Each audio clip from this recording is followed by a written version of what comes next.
nova geração também faz parte do que Deus está construindo. William Menezes é pastor de adolescentes e esportes na primeira Igreja Batista de Irajá, no Rio de Janeiro. É autor do livro Eu Acredito nos Adolescentes e alguém que confia profundamente no potencial transformador da juventude.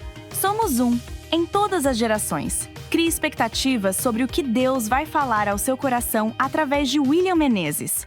Meus irmãos, esta é uma hora de muita gratidão para os nossos corações. Há uns anos atrás, o pastor William era um menino. E uma pessoa de muita responsabilidade chegou para mim, um pouco nervosa, e disse assim: pastor, esse menino precisa ser proibido de vir aqui na igreja. E o tempo passou, ele continuou indo na igreja, se converteu, se sentiu chamado para o ministério, e no meio do ministério com os adolescentes, ele ainda adolescente, passou por sua conversão, sentiu o seu chamado, foi para o seminário, sempre trabalhando diariamente na vida da nossa igreja, e há 8 anos compõe também a nossa equipe. Nós, meus irmãos, somos muito gratos a Deus pela paixão, pelas novas gerações e, na verdade, por todas as gerações. E o pastor William tem sido uma grande bênção para muitos adolescentes e muitos líderes de adolescentes. Nesta hora eu quero orar e com gratidão, como eu disse, e também, meus irmãos, quero pedir a Deus agora que os nossos corações estejam abertos. O pastor William é casado há 10 anos com a Vivian, está agora grávida e estão aguardando para daqui a pouco, daqui a alguns dias, o seu primeiro filho, o Davi. Quero convidar você para fechar os seus olhos agora, nós vamos orar. Senhor nosso Deus e Pai, nós te agradecemos por esta hora tão especial, a hora da pregação da Tua Palavra, e pedimos, Senhor Deus, que ela tenha sentido para todos nós. Suplicamos agora que o Teu Espírito, mais uma vez, use o Teu servo para a honra e louvor do Teu santo nome, em nome de Jesus, amém. Obrigado, pastor. Bom dia, queridos. A graça e a paz do Cordeiro Santo Imaculado, Jesus Cristo, a nossa esperança, amém? Aquele que morreu, mas ressuscitou o terceiro dia, vivo está e vai voltar para buscar a sua igreja. Quem crê nisso, levanta a sua mão no nome de Jesus. Quem é que vai morar no céu com Jesus? Coisa boa, você pode passar por lutas, por dificuldades, mas você sabe que quem tem um encontro pessoal com Cristo Jesus tem a sua vida transformada. É um prazer inenarrável estar com os irmãos nessa manhã. Eu sou fruto de uma igreja batista. Aos 10 anos de idade, eu entrei na primeira igreja batista de Irajá. Eu nem sabia que existia a igreja batista, porque eu fui nascido e criado em Rodilândia, lá para dentro de Nova Iguaçu, Cabo Sul, Queimados, Comendador Soares, só lugar nobre do Rio de Janeiro. E aí, meu irmão, quando eu entrei naquela igreja, quebrado, destruído, lá eu me converti, lá eu recebi o chamado pastoral, lá eu encontrei a mulher da minha vida, lá eu fui batizado. A igreja, eu era pobre, ainda sou pobre, mas menos pobre um pouquinho. A igreja pagou meu seminário, porque eu não tinha condições de arcar com o seminário.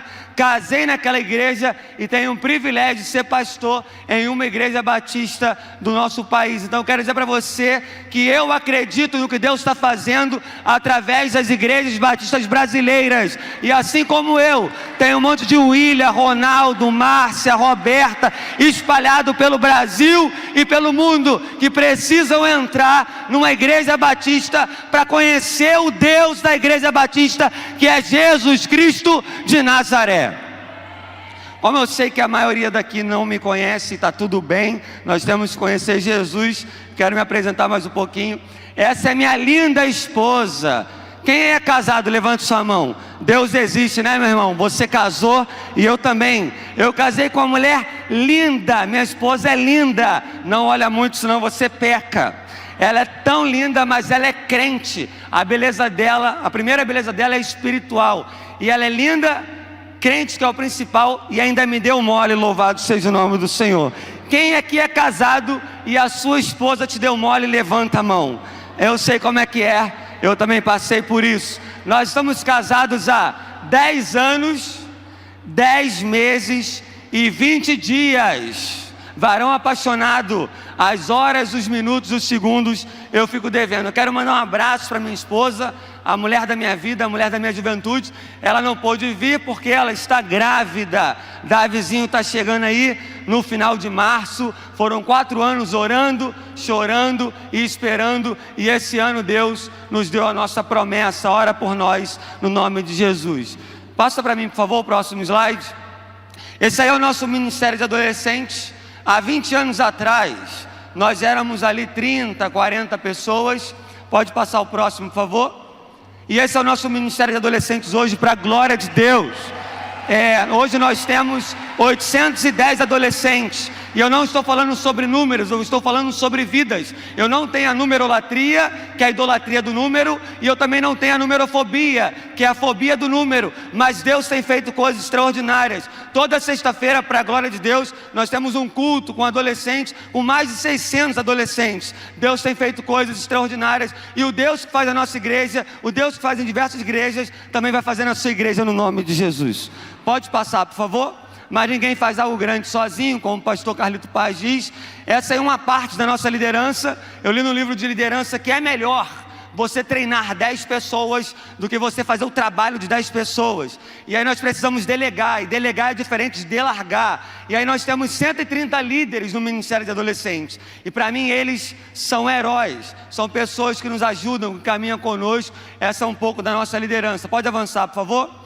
Eu sou pastor de esportes. E nós temos essa frase: esporte é salvar vidas. Nós começamos numa praça pública, uma praça velha, com uma bola velha, um colete velho, sem dinheiro, mas um sonho: ganhar pessoas para Jesus através do esporte. Hoje nós temos 21 ministérios dentro da nossa igreja no Ministério de Esporte. Nós já ganhamos mais de 600 pessoas para Jesus. E a pessoa, a criança, o adolescente, o adulto, o jovem, o idoso, ele vai para a igreja por causa da bola e ele sai de lá por causa de Cristo Jesus. Ele vai para a igreja por causa do tatame, e dentro do treino, do ministério, ele tem um encontro com Cristo. Eu quero te contar um testemunho só, de vários que eu poderia falar do Ministério de Esporte. Eu era técnico do Sub-13, então muitas vezes nós batemos o escanteio e corremos para cabecear. E nós tínhamos mais ou menos lá uns 50 meninos só no Sub-13, que é uma das modalidades. Chegou para nós um menino chamado Natan. Natan tinha 13 anos, camisa 9, meu artilheiro, jogador caro que não olha para a foto. Natan entregou a vida para Jesus no Ministério de Esporte.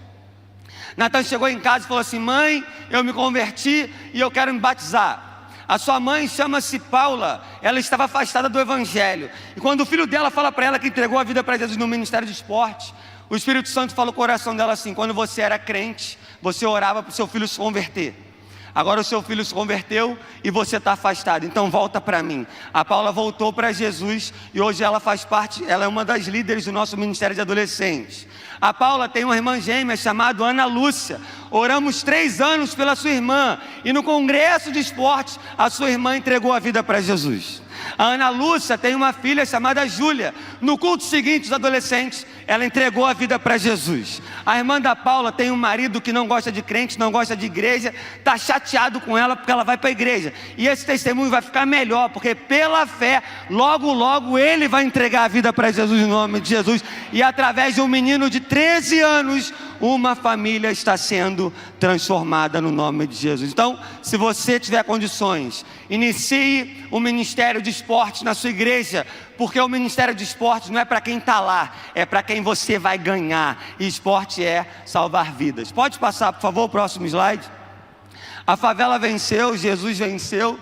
E ano passado eu tive o privilégio, a honra de escrever o meu primeiro livro, Eu Acredito nos Adolescentes. É um livro com 20 anos de ministério, onde tem toda a nossa visão ministerial, onde tem sobre acampamento, liderança, planejamento ministerial. Ministério de nova geração precisa ser organizado. Deus honra a organização. Muitos pastores, presidentes vêm conversar comigo, reclamando dos líderes de jovem, reclamando dos líderes de adolescentes, que alguns, não todos, são desorganizados. Deus honra a organização, e esse livro pode ser uma resposta de Deus para a sua vida. Eu trouxe poucos livros, porque como você vê, eu sou muito forte, então não dá para carregar muito. Então você pode passar lá na Convicção, tem um espacinho lá para você abençoar a sua vida. Quero também, antes de abrir o livro da Bíblia, que é o principal, as Escrituras Sagradas, quero honrar o Senhor pela vida do meu pastor, pela Cris, pela Manu, pelo João Henrique, essa família pastoral. O pastor João me batizou, pastor João me ordenou, pastor João deu a carta para o seminário.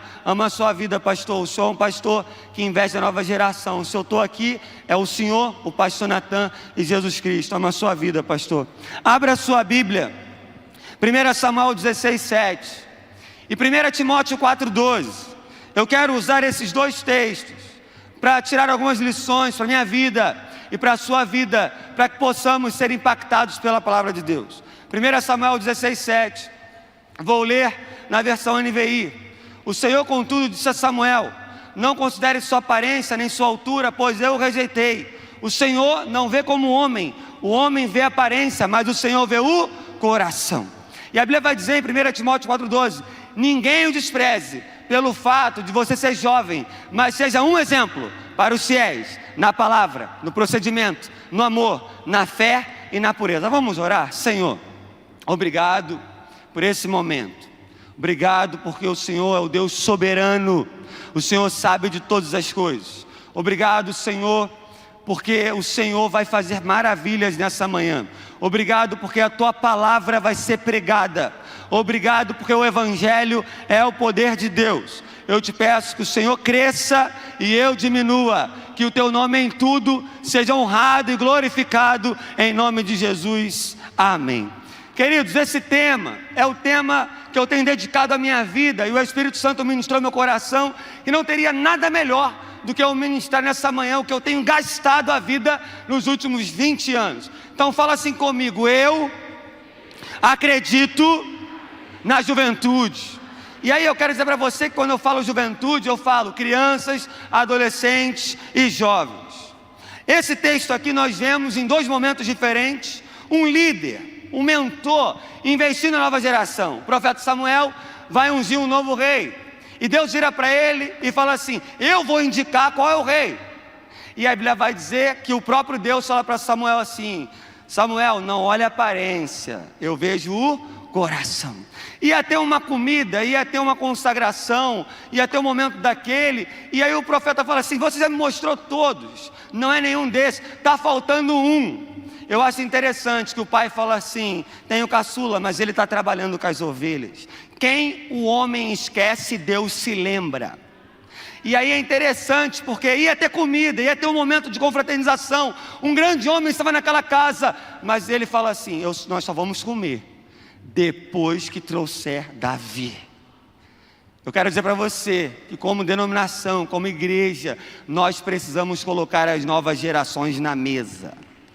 Nós precisamos colocar as novas gerações no lugar de comunhão, no lugar de decisão, no lugar de transformação. Hoje aqui, por exemplo, eu não tinha nem roupa para estar nesse ambiente. Por exemplo, aqui eu estou me sentindo um Davizinho indo para a mesa. E que assim seja em cada igreja batista do nosso país e fora do mundo, no nome de Jesus. No segundo texto nós vemos Paulo, o pai na fé de Timóteo. E ele fala: Timóteo, ninguém o despreze pelo fato de ser jovem. Timóteo era um jovem, pastor da igreja de Éfeso, uma grande igreja.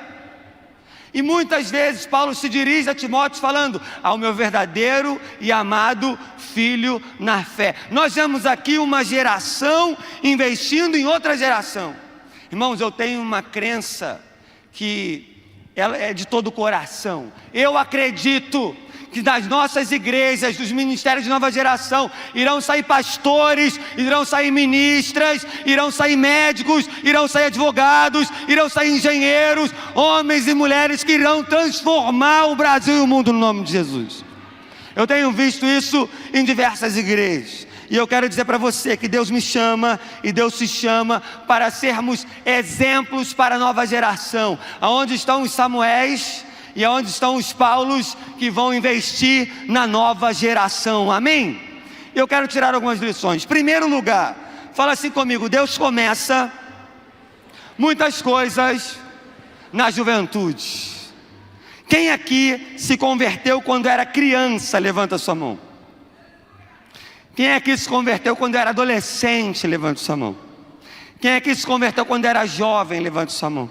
E quem se converteu acima da juventude? Levante sua mão. A maioria se converteu na infância, na adolescência e na juventude. Estava no acampamento de pastores, era um quarto compartilhado, aquela resenha boa, tinham 4 pastores. 3 se converteram na infância e eu me converti na adolescência. Ontem eu conversei com um pastor e ele falou assim: eu me converti quando eu tinha 7 anos de idade. Uma vez eu ouvi uma grande heresia, uma postagem na internet dizendo que adolescente não pode fazer nada na igreja, que é uma irresponsabilidade colocar a nova geração para fazer alguma coisa. Essa é uma baita heresia, é uma notícia molhada no inferno. Porque quando eu tinha 16 anos eu me converti, eu vou contar isso no final, a minha vida mudou completamente. Com 16 anos eu já pregava, com 16 anos eu já visitava, com 16 anos eu já ia em sepultamento, com 16 anos eu já aconselhava, eu ajudava nos embaixadores, eu ajudava no som da igreja, eu fazia tudo, eu era um igrejeiro. Quem viveu essa experiência também levante sua mão. Está full time na igreja, amar a igreja. Minha mãe falava assim: o que tem tanto nessa igreja? Falava assim para ela: mãe, um dia a senhora vai entender. Imagina se um pastor, um líder não investisse em você, aonde você estaria hoje? Ah, meu irmão, é muito bom ver a nova geração trabalhando na igreja. É muito bom você olhar para a câmera e ver um adolescente filmando. É muito bom você olhar para a câmera e ver um jovem filmando. É muito bom você ver uma igreja cheia de crianças. Eu tenho andado por alguns lugares, pela graça de Deus, pregando. E às vezes eu vejo uma igreja linda, uma estrutura linda, só que sem gente. Tem mais banco do que gente. Não tem um adolescente, não tem um jovem, não tem uma criança. E eles são não só o futuro da igreja, eles são o presente da igreja. O avivamento não vai começar, o avivamento já começou. E quem não está nesse avivamento está atrasado no mundo espiritual. Pastor, então nós queremos ser uma igreja só de nova geração? Claro que não. Nós queremos ser uma igreja multigeracional.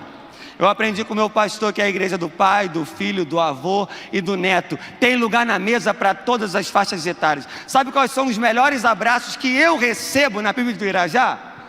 Os abraços dos idosos. Eles falam assim: eu estou orando pelo senhor, pastor. E eles oram mesmo. Às vezes a nova geração, quando fala que ora, não ora não, mas eles oram.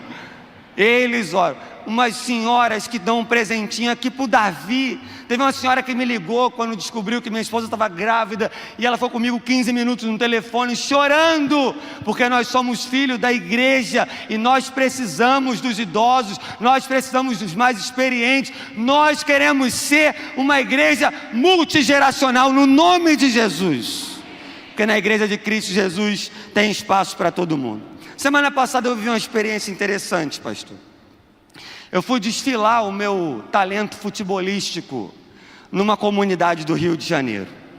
Um amigo meu, sabendo da minha aptidão para o futebol, que ele cresça e eu diminua, ele falou: vamos jogar um futebol? Eu falei: vamos aonde? Na comunidade tal. E ele morava lá, e não tem problema nenhum sem comunidade. Eu falei: vou contigo, estou contigo. Encontrei com ele, e ele, nascido, criado lá, nós entramos. Meus irmãos, eu vi muito adolescente com fuzil na mão. Eu vi muito jovem com fuzil na mão. Eu estava jogando, teve uma experiência interessante. Tinha um rapaz do meu lado, no meu time, que ele estava com a tornozeleira eletrônica. Eu toquei a bola para ele, ele errou a jogada, a primeira. Eu toquei a bola de novo para ele, ele errou a segunda. Quando eu ia reclamar, eu olhei para a canela dele e falei: melhor não. Fica à vontade, erra à vontade. Se eu corro por você, se tiver que dar carrinho por você, eu dou. E aí depois ele foi embora e o amigo contou como é que ele era. Eu falei: graças a Deus que eu não falei nada, ainda bem que eu tive domínio próprio. Eu fiquei impactado, irmãos. Eu fiquei pensando nos meus adolescentes. Eu fiquei pensando nos jovens. E enquanto nós estávamos jogando, eles passavam na beirada do campo armado e riam, comentavam, brincavam, zoavam um pouco o que estava acontecendo no futebol. E eu fiquei pensando assim: não era para eles estarem ali, era para eles estarem aqui brincando com a gente. E não era só para eles estarem aqui, era para eles estarem dentro de uma igreja. Sabe uma coisa que eu fico em crise pessoal?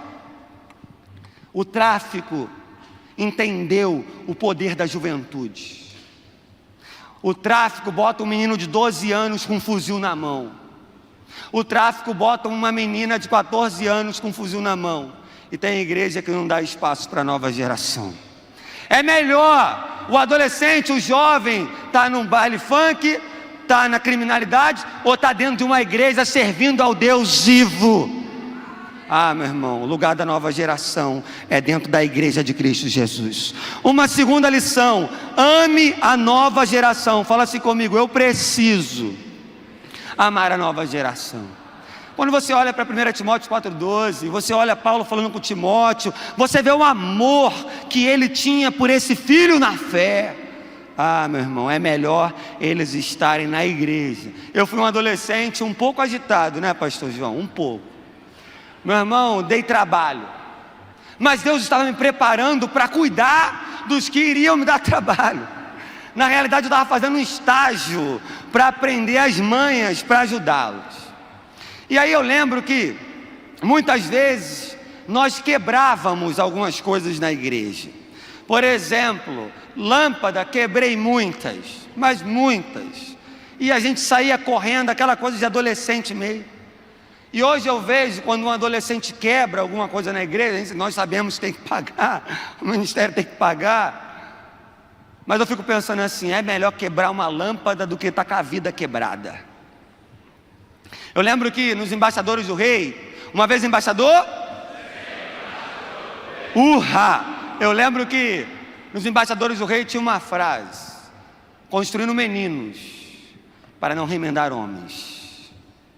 Eu acrescento: construindo meninos e meninas para não remendar homens e mulheres. Por que eu tenho que amar a nova geração? Porque o diabo tem investido pesado na nova geração.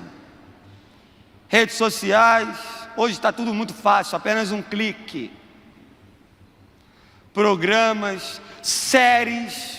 E eu te aconselho, você que é pai, mãe de nova geração, a você olhar o celular do seu filho, você olhar os jogos que ele está fazendo. Isso é de extrema importância. O diabo tem investido pesado.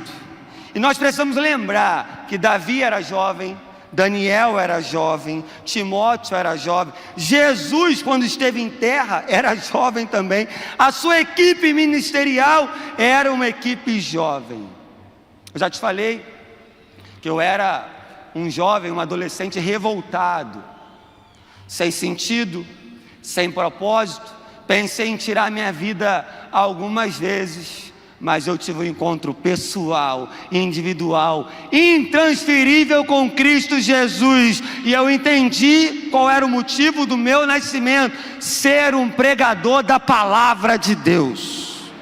E nós precisamos amar a nova geração, porque Deus ama investir nos improváveis. Deus pode pegar um adolescente que tinha tudo para dar errado e transformar em um milagre vivo do poder de Deus. Uma terceira lição, fala assim comigo: eu preciso viver o chamado de Deus para a minha vida.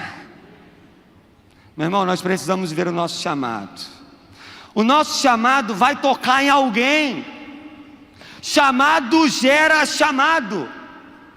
O chamado do pastor João gerou o pastor Natan, o chamado do pastor Natan gerou o pastor William, o chamado do pastor William gerou o pastor Lucas tem que gerar alguém, e assim nós vamos indo.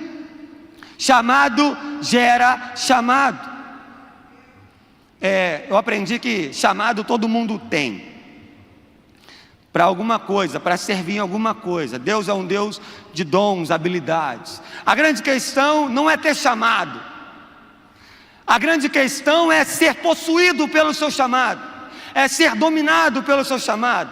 O chamado está aqui, mas nós precisamos que, a nossa vida está aqui, melhor dizendo, nós precisamos que o chamado domine a nossa vida, porque tem horas que nós vivemos com a vida aqui, o chamado aqui, e vamos vivendo a vida. Não é assim que Deus quer que eu viva e que você viva. Ele quer que você vá vivendo a vida com o chamado possuindo a sua vida.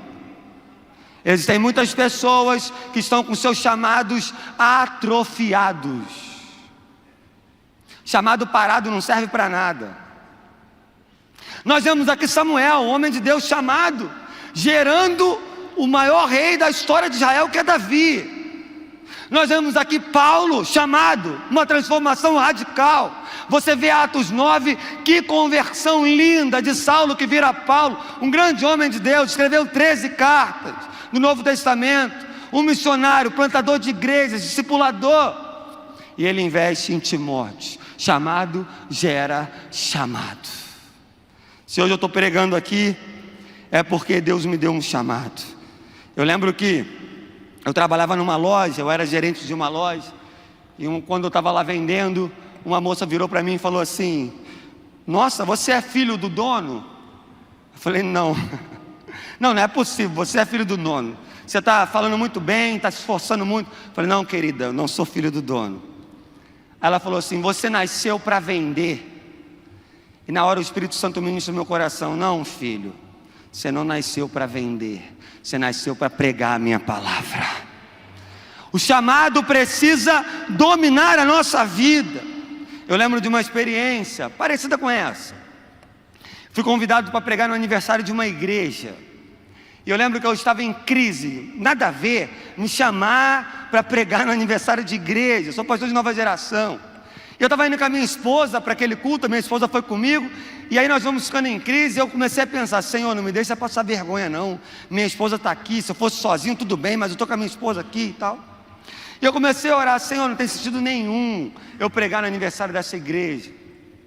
E o Espírito Santo começou a ministrar o meu coração: não coloque a armadura de Saul, seja quem eu te formei para ser. E eu lembro que eu fui, era o que eu precisava. Eu falei: Senhor, é isso que eu precisava, obrigado pela sua palavra. E eu preguei no aniversário da igreja, e eu comecei a ficar muito solto, mas muito solto. E aí que está o problema. Senhor, não me deixa ficar muito solto agora. E aí eu lembro que lá para o final era uma igreja, tinha muitos idosos, e não tem problema nenhum, já falei que eu amo os idosos. E eu comecei aí, estava muito empolgado, e eu falei assim: combati o bom combate, terminei a corrida e guardei a fé. Falei: irmãos, vocês ainda não morreram, está perto, mas não morreram. E eu falei assim: Deus ainda quer te usar. Você já fez muito, mas se você está vivo, Deus quer usar o seu chamado. Meu irmão, acabou o culto, estou indo com a minha esposa assim para o estacionamento. Vem duas senhoras lindas na minha direção, da minha esposa. E eu fiquei pensando assim: falei besteira? Senhor, estava muito solto, me perdoa. E eu já comecei a ensaiar o discurso para pedir perdão para as senhoras. Quando elas chegam perto, eu percebo que as duas estão em pranto, chorando muito. E ela falou assim: meu jovem, Deus te usou muito para falar o meu coração. Eu falei: ufa, graças a Deus. Joguei esse discurso fora. Ela começou a falar: eu ajudei na obra dessa igreja, MCA, mensageiras, fiz muita coisa. Pastor, eu tenho uma sanfona. Aí ela falou assim: a minha sanfona está parada há muitos anos, mas quando você estava pregando, Deus falou comigo: a sua sanfona tem que voltar a tocar no nome de Jesus. A irmã do lado falou parecido, ela falou assim: pastor, tem muitos anos que eu não toco o teclado no louvor, mas depois da sua palavra, eu já falei com o pastor, semana que vem eu estou escalada no teclado no louvor. Querido, viva o seu chamado. Se a sua sanfona está parada, se o seu teclado está parado, eles vão voltar a tocar no nome de Jesus, porque quando você toca alguma coisa para Deus, você vive o seu chamado, isso também vai tocar outras pessoas no nome de Jesus. Eu e você, nós precisamos ser um despertador de chamados. Você viu alguém que está com o seu chamado atrofiado? Ei, meu irmão, vamos lá, Deus tem algo para a sua vida, porque assim vamos impactar o Brasil e o mundo.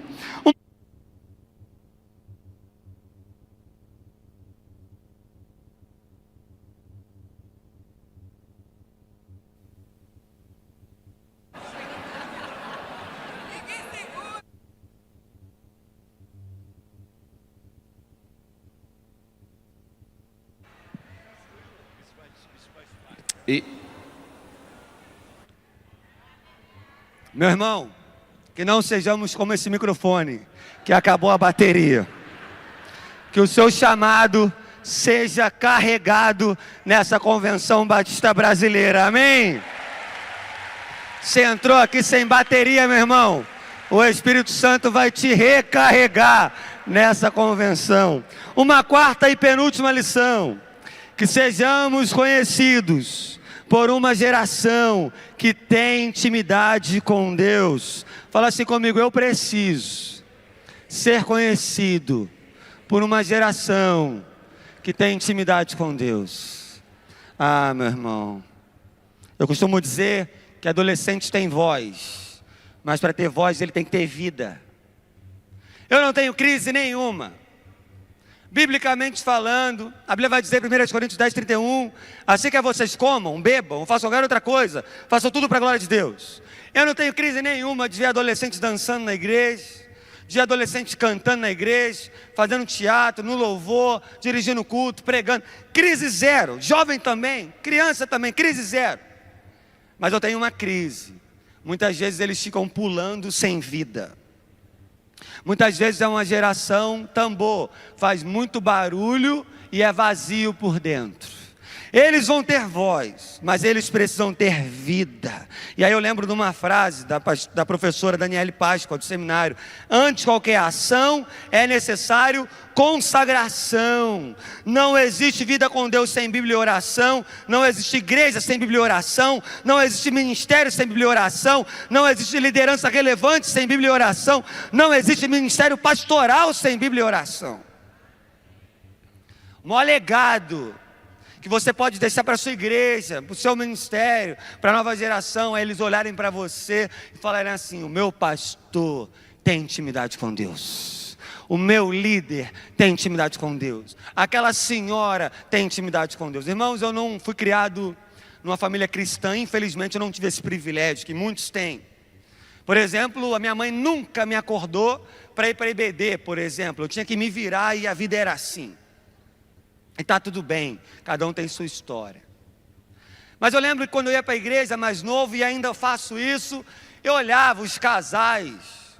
Por exemplo, seu Edson e irmã Júlia, tio Silas e tia Tânia, aqueles casais de mais de 30 anos de casamento, e eu olhava e falava assim: eu quero ser assim. Porque minha mãe casou 5 vezes, está no 6º casamento agora, então não tinha referência de casamento em casa, então eu precisava de referência na igreja.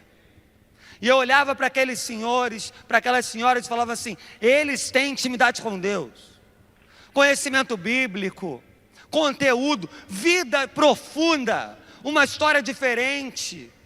A nova geração está olhando para mim e para você, e eles aprendem com os nossos acertos, mas eles também aprendem com os nossos erros. Eles estão observando. E para ter intimidade com Deus, tem que ter a palavra de Deus. Esse relógio aqui, ele precisa ser carregado, ele precisa ser colocado para carregar igual o celular. Eu lembro que teve uma época que eu fiquei 1 mês sem carregar o relógio, correria da vida e tal. Eu ia para a igreja com o relógio descarregado, essa coisa toda. E um dia, Deus me deu um pensamento: William, tem muita gente que é igual esse relógio. Está no corpo, mas está descarregado. Está no corpo, mas não lê a Bíblia, descarregado. Está no ministério, mas não lê a Bíblia, descarregado. Nós somos o povo da palavra de Deus. Irmãos, antigamente os crentes eram chamados de Bíblia. Hoje nós somos chamados de geração worship. Nada contra repetir 1 milhão de vezes a mesma música, mas entre ser geração worship e Bíblia, eu prefiro ser conhecido como Bíblia. Amém? Sejamos o povo da Bíblia. Não tem como ter intimidade com Deus sem oração. Toda vez que eu oro, Deus tira algo meu e coloca algo dele. Toda vez que eu oro, Deus tira algo da minha carne e coloca algo do seu espírito. Eu tive uma experiência de oração muito interessante. Lá na nossa igreja, todos os anos na quarta para a esperança, nós fazemos um cartão de oração. E o poder não está no cartão, isso aqui é só para você lembrar, para você levar para casa, para ir orando, né? E no dia 8 de janeiro de 2025, eu coloquei aqui alguns pedidos de oração. E o primeiro pedido era ser pai. Nós passamos 4 anos esperando, uma luta danada, processo, um monte de não, dificuldades minhas, dificuldades da minha esposa, médicos sem noção, que não sabem lidar com pessoas, palavras de maldição. Teve um médico que falou assim: desse jeito aí você nunca vai ser pai.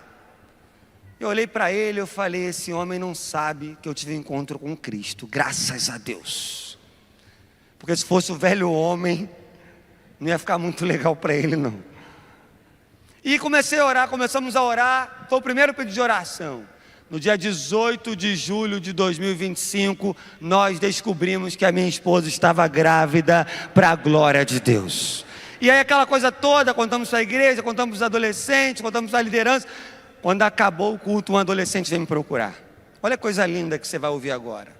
E ele falou assim: pastor, quando vocês anunciaram há 4 anos atrás que vocês queriam engravidar, eu botei meu relógio para despertar, e todo dia, durante 4 anos, às 5 horas da manhã, eu acordava para orar por vocês. Meu irmão, quando aquele adolescente contou isso, eu fiquei em prantos.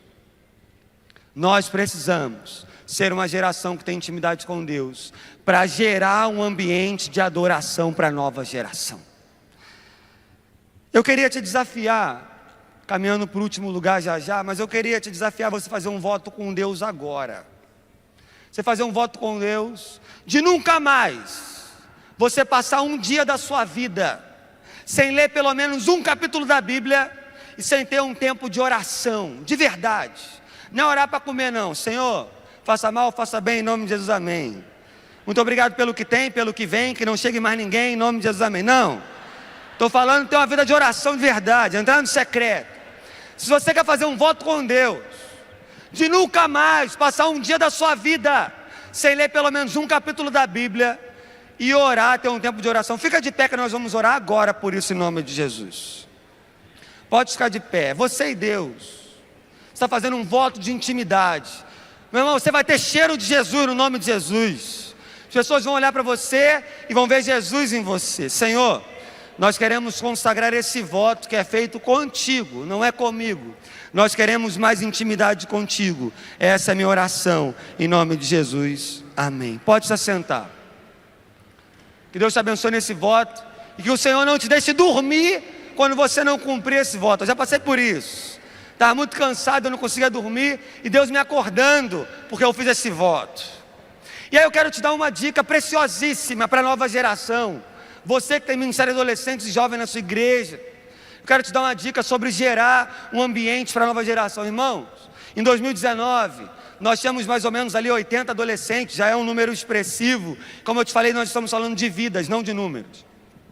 E nós tínhamos um culto mensal só para adolescente. E Deus começou a ministrar o nosso coração, tem que ser culto semanal.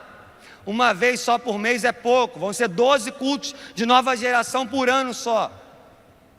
E aí Deus começou a ministrar no nosso coração que o que moldava uma geração era a pregação da palavra de Deus. E eu lembro que eu levei para a liderança dos adolescentes e eles falaram assim: pastor, a ideia é ótima, mas nós não queremos, vai dar muito trabalho. Falei: que bênção, não tem problema não, nós vamos assim mesmo. E eu e mais um amigo começamos na cara e na coragem. Começamos lá com 40, 50, daqui a pouco tinha 80 na sala. Se alguém tossisse, empurrava o amigo do lado. Daqui a pouco nós fomos para o terraço da igreja. Imagina toda sexta-feira subir com baixo, bateria, teclado, violão, no 5º andar, meu irmão. Subir, montar e desmontar. Lotamos, para a glória de Deus, Deus enviou pessoas e assim vai. Passaram-se 2 anos, nós fomos para a galeria da igreja, lotou a galeria começou até a tremer. Hoje, para a glória de Deus, nós temos um culto lotado de adolescentes para a glória de Deus. Se nós não começássemos aquele culto semanal, nós não iríamos viver o que nós estamos vivendo hoje. Então você, pastor de igreja, os adolescentes precisam de um espaço para eles. Os jovens precisam de um espaço para eles. É ali que eles vão se desenvolver. Vai começar aquele louvor ruim. Blém, blém, blém, blém. Eu lembro que quando começou o culto, aí 3 músicas no louvor, e eu falava assim, podemos cantar aquela música no final? Os adolescentes falavam assim, não pastor, a gente não ensaiou, só sabe essa. E agora tem muitos adolescentes que estão no louvor da igreja. Uma última lição. Somos mentores da nova geração. Fala assim comigo, eu sou um mentor da nova geração. Ah, meu irmão, se hoje eu estou aqui, é porque homens de Deus se abaixaram, me colocaram nos ombros, me levantaram e falaram assim, você pode ter uma visão melhor. Nós somos uma plataforma de lançamento, e nós estamos lançando a nova geração. E eu quero dizer para você que nós trabalhamos para que a próxima geração seja melhor que a nossa. Um pai normal, um pai saudável, uma mãe saudável, quer que o seu filho o supere. E nós, como pastores e líderes batistas brasileiros, queremos que a nova geração seja melhor que a nossa. Nós honramos o passado, valorizamos o presente e temos grandes expectativas para o futuro, porque é o Deus que faz ontem, hoje e eternamente. Ele é o mesmo ontem, hoje e eternamente. Amém ou não amém? Então nós somos mentores, nós queremos deixar um legado. Eu estava lendo ontem o exemplo de Davi para Salomão, 1 Crônicas 22, 14, 1 Crônicas 28, 11 e 12. A Bíblia vai dizer que Davi tem no seu coração de construir o templo. E aí Deus fala para ele, Davi, você não vai poder porque as suas mãos são sujas de sangue. Davi não fez biquinho, Davi não ficou chateado. Vai dizer as escrituras sagradas que ele deu ouro, prata e bronze. Ou seja, ele está patrocinando a nova geração. Mas abra a sua Bíblia em 1 Crônicas 28, 11. Olha que coisa linda, e eu quero viver isso, e eu creio que você também. 1 Crônicas 28, 11 diz assim, então Davi deu a seu filho Salomão a planta do pórtico do templo, dos seus edifícios, dos seus depósitos, dos andares superiores, das salas e do lugar propiciatório. Entregou também as plantas de tudo que o Espírito havia posto em seu coração, acerca dos pátios do templo e de todas as salas ao redor, acerca dos depósitos dos tesouros do templo de Deus e dos depósitos das dádivas sagradas. Irmãos, Davi deu a planta para a nova geração. Eu tenho falado com Deus, Senhor, eu quero gastar tudo, eu quero deixar tudo para a nova geração. Que Deus levante, como tem levantado, homens e mulheres que irão dar a planta para a nova geração, porque discipulado é derramar tudo que você aprendeu de Jesus na vida de outras pessoas. Então tudo que eu aprendi de Jesus, eu preciso derramar na vida de outras pessoas. Esse ano, como você sabe, minha esposa está grávida, eu tenho pedido a Deus, Senhor, me dá sabedoria no ministério, sabedoria para organizar melhor o ministério, a liderança, o que o Senhor quer fazer. E Deus deu uma ideia esse ano que é do Espírito mesmo. Nós vamos começar com a missão Timóteo. O que é a missão Timóteo? Você pode fazer lá na sua igreja. Um líder vai pegar um adolescente e ele vai caminhar um ano inteiro com esse adolescente. Então, cada líder escolheu um adolescente. E eu já comecei a minha missão Timóteo já. Conversei com um jovem sobre leitura bíblica, oração, dízimo, oferta, planejamento de vida. Comecei a caminhar com ele, fazer perguntas que não dá para fazer pregando. E eu já tenho visto mudança na vida desse jovem em apenas um mês. Sabe por que eu acho interessante a missão Timóteo? Porque nós precisamos derramar tudo o que aprendemos de Jesus na vida de outras pessoas. Que Deus nos dê a graça de ganharmos a nova geração. Eu quero contar rapidamente, nos 7 minutos que eu ainda tenho, um pouco do que Deus fez na minha vida, através da primeira igreja batista de Irajá. Meus pais se separaram, eu tinha 5 anos de idade. Minha mãe traiu meu pai traiu minha mãe. Meu pai deu um socão no rosto da minha mãe voou com a cabeça na parede. Eu sou nascido e criado em Rodilândia, como eu te falei, e lá em Rodilândia eu tive infância raiz. Quem teve infância raiz aí, levante sua mão. Quem roubou fruta na casa dos outros, levante sua mão. Já pediu perdão, já confessou o pecado? Você olha para a manga, olha para o cachorro, você fala, dá para pegar a manga, você sai fora. Meu irmão, já corri muito de cachorro.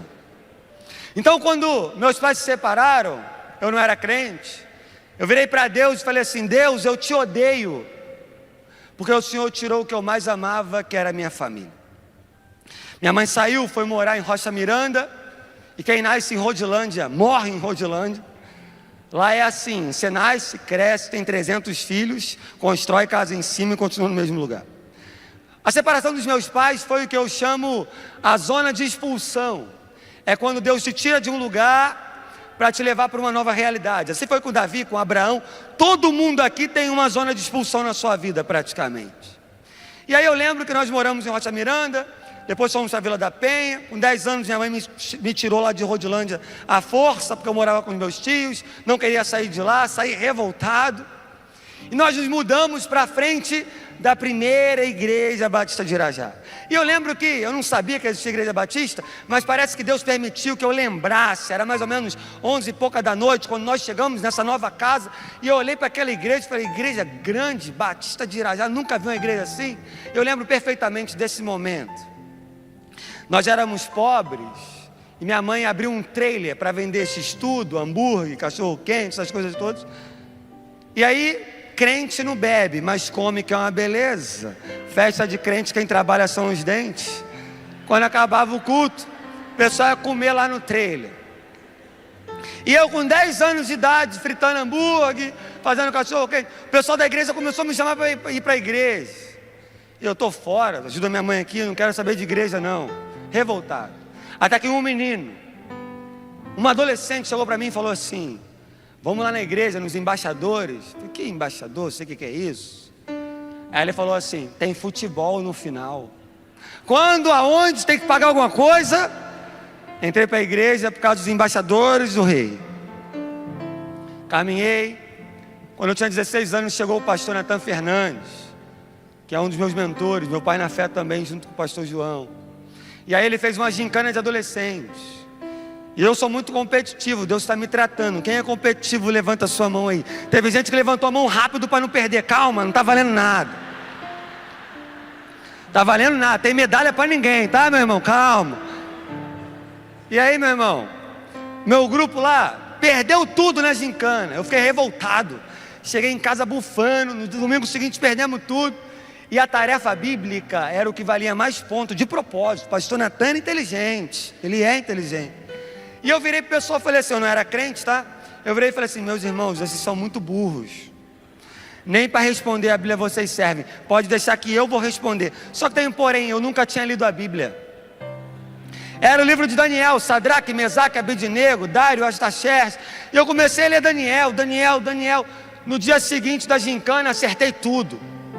Aí o pessoal, o William é o cara da Bíblia. O cara da Bíblia é nada, eu quero ganhar a gincana. Na Libertadores da Bíblia eu quero ganhar a gincana. Domingo seguinte acertei tudo, no outro acertei tudo. Eu chegava em casa, eu comia, tomava banho, e eu ficava lendo o livro de Daniel para frente, para trás, até 3, 4 horas da manhã, porque eu queria ganhar a gincana. Um dia, nessa de ganhar a gincana, 2 e pouca da manhã, sozinho no meu quarto, eu me deparei em Daniel capítulo 1, versículo 8. que vai dizer as Sagradas Escrituras que Daniel decidiu não se contaminar com os manjares do rei. O Espírito Santo falou no meu coração: William, a sua vida é toda contaminada, sua mente é contaminada, suas escolhas são contaminadas, seu coração são contaminados, suas amizades são contaminadas. Eu me ajoelhei no meu quarto, eu falei: Senhor, eis-me aqui, eu estou entregando a minha vida para o Senhor, faz o que o Senhor quiser. Meu irmão, eu tive uma conversão que eu mudei da água para o vinho. Com 16 anos eu me converti, com 17 anos Deus me chamou para o ministério pastoral, o pastor Michel Piragini pregando lá na nossa igreja. Com 18 para 19 eu estava no seminário. Com 18 anos eu comecei a namorar com a Vivian, e uma pessoa que tinha tudo para dar errado. Você está ouvindo o improvável. Se a gente falava assim: esse aí vai morrer antes dos 18 anos, esse aí não serve para nada, esse aí não vai ser ninguém, esse aí não vai fazer nada. Deus foi tão bom que eu escrevi até um livro, meu irmão. Favela venceu mesmo, Jesus venceu. As pessoas falavam: você não vai ser isso, isso, aquilo, outro. Mas Jesus falava assim: você é meu ponto final. Aquele que começou a boa obra é fiel para terminar. Ninguém pode amaldiçoar quem Deus abençoou. Eu só precisei de um toque do Senhor para minha história ser transformada. O nosso casamento foi o primeiro casamento direito da história da nossa família. Eu sou o primeiro pastor da história da nossa família. Minha família toda, parte de mãe, é de outra religião, mas o Senhor está fazendo algo novo, porque uma igreja batista foi usada por Deus para mudar a vida de um jovem, e que a sua igreja seja usada para mudar a vida de um jovem também. Eu quero encerrar essa palavra, nos 2 minutos que me restam, lendo uma carta. Por que eu trabalho com a nova geração? Eu trabalho com os adolescentes porque eu fui um adolescente, tinha tudo para dar errado, mas um pastor viu algo em mim, algo que só ele e Deus enxergavam. Eu tinha um vazio enorme no coração, uma revolta interna, não sabia qual era o meu propósito, estava revoltado com Deus. Mas quando me converti aos 16 anos, pensei que muitos adolescentes poderiam estar passando pelo que eu vivi. Então eu entendi que, assim como aqueles pastores fizeram por mim, eu precisava ajudar adolescentes a descobrir o seu propósito em Deus. Desde os meus 16 anos, um adolescente tinha tudo para dar errado, deu a sua vida para ser um instrumento de mudança na vida de outros adolescentes. Recebi um chamado de Deus para impactar essa geração e fazer por outros o que fizeram por mim. Eu acredito que Deus pode transformar a vida dos adolescentes. Eu acredito na nova geração. Eu amo a nova geração. Eu faço o que posso e o que não posso, para que eles tenham um encontro genuíno com Jesus. Eu nunca imaginei viver o que eu vivo hoje, mas eu acredito que Deus transformou minha vida. E hoje eu creio que do nosso ministério podem sair pastores, médicos, advogados, militares, missionários, homens e mulheres cheios de Deus. Eu acredito que estamos formando uma geração melhor que a nossa. Eu acredito que em Cristo seremos usados para impactarmos essa geração. Que Deus nos dê a graça de ganharmos essa geração para Ele. Eu trabalho nos adolescentes, porque acredito que Deus quer transformar essa geração em uma geração cheia do Espírito Santo de Deus. Irmãos, eu tenho 10 segundos e eu quero te fazer um apelo. Quero pedir para você abaixar sua cabeça, fechar os seus olhos. E eu quero pedir para você que quer pedir a graça de Deus, que Deus nos dê a graça de ganharmos a nova geração.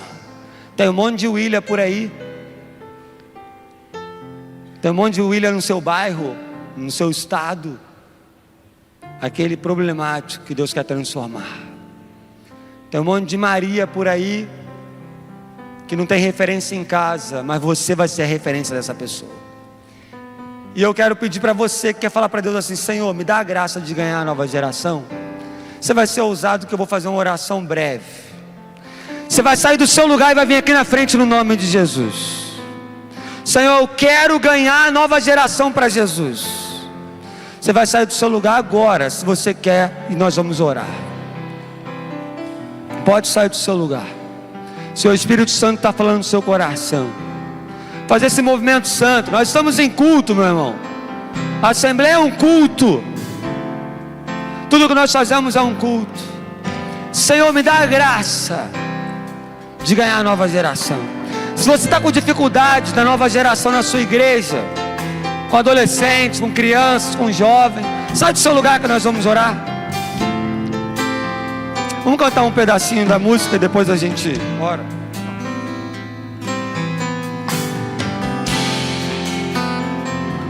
Como um farol que brilha à noite, como ponte sobre as águas, como abrigo no deserto, como flecha que acerta o alvo. Quero ser usado da maneira que te agrade, em qualquer hora e em qualquer lugar. Eis aqui a minha vida, usa-me, Senhor, usa-me, sonda-me, quebranta-me, transforma-me, transforma-me. Enche-nos, Senhor, da tua presença. Enche-me e usa-me como um farol que brilha à noite, como ponte sobre as águas, como abrigo no deserto, como flecha que acerta o alvo. Quero ser usado da maneira que te agrade, em qualquer hora e em qualquer lugar. Eis aqui a minha vida, usa-me, Senhor, usa-me. Nós louvamos o teu nome. Obrigado pela tua palavra. Tua palavra não volta vazia. Obrigado, Jesus, porque nós amamos a igreja de Cristo Jesus. Nós queremos ser uma igreja multigeracional. E para termos uma futura geração, precisamos investir na nova geração. Que possamos lembrar quando éramos crianças, jovens, adolescentes, lembrar da nossa conversão, lembrar do que o Senhor fez lá atrás, quando ninguém conhecia a gente, quando só tinha o Senhor e mais ninguém. Que possamos lembrar disso para marcarmos a nova geração. Senhor, nós não queremos perder a nova geração para o mundo. Nós não aceitamos perder criança, adolescente e jovem para as drogas, para o tráfico, para a bebida, para a prostituição. Senhor, nós queremos pedir que o Senhor nos dê a graça de ganharmos a nova geração para o Senhor. E que das nossas igrejas saiam pastores, líderes, missionários, engenheiros, médicos, homens e mulheres cheios do Espírito Santo de Deus. Que o monte de William, Roberta, Maria, Paulo, que tem uma vida quebrada, que tem tudo para dar errado, possam encontrar uma igreja batista para que a sua história seja diferente. Obrigado pela vida da primeira igreja batista de Irajá. Obrigado pelo pastor Natan, pelo pastor João, pelos meus líderes na adolescência que me aconselharam. Louvado seja o teu nome. O Senhor nos dê a graça de ganharmos a nova geração. Em nome de Jesus. Amém.